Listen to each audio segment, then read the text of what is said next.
आज हम स्वर विज्ञान के बारे में कुछ अध्ययन करेंगे।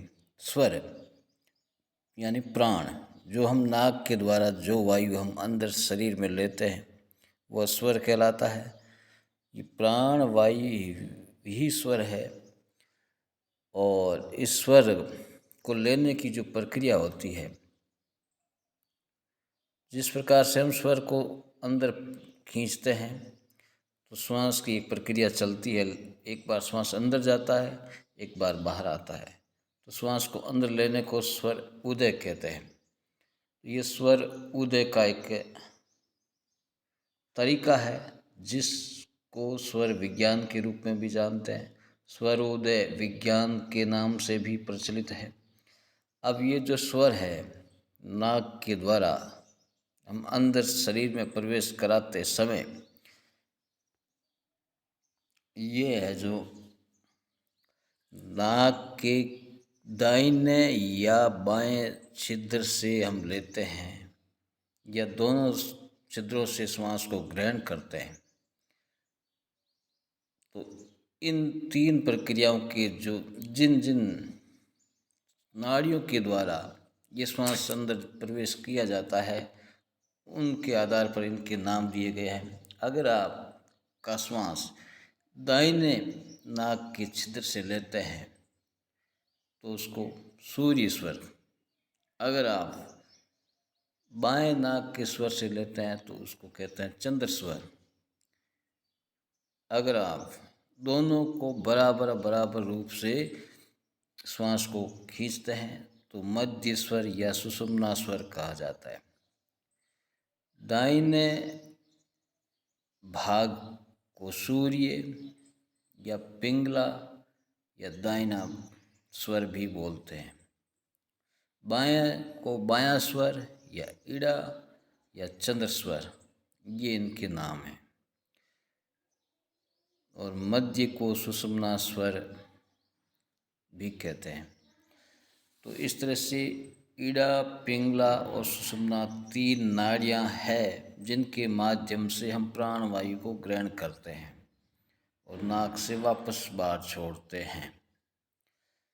इसी के साथ में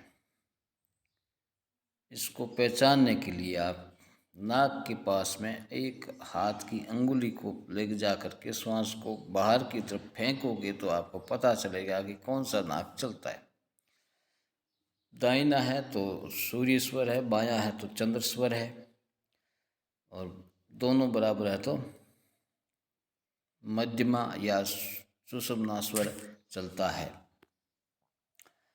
इस स्थिति में इन श्वास लेने की प्रक्रिया की रहस्य को अगर आप जान लेते हैं तो बहुत ही लाभ आपको मिलता है।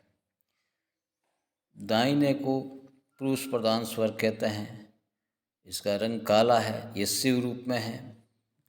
बाएं को चंद्र स्वर कहते हैं, इसका रूप गोरा है और ये शक्ति के रूप में है। तो इस तरह से शिव शक्ति भी इसको माना जाता है।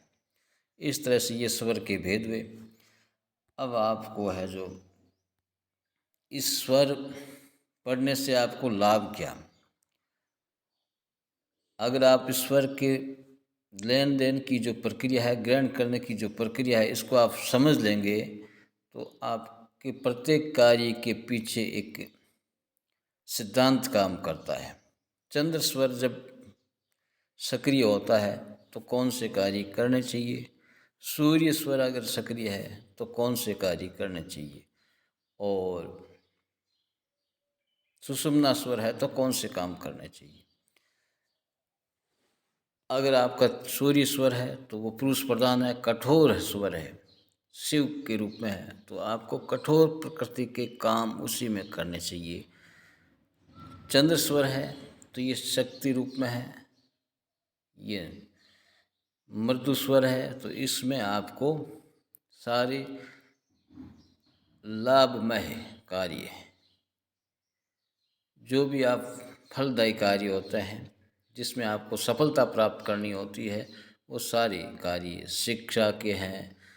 जो प्रवेश, गृह प्रवेश है जिसमें अध्ययन के, गृह प्रवेश के, लंबी यात्रा के, धन लाभ प्राप्त करने के जो भी होते हैं तो इसमें करें आप, फायदेमंद रहेंगे। व्यापार का तो इसको आप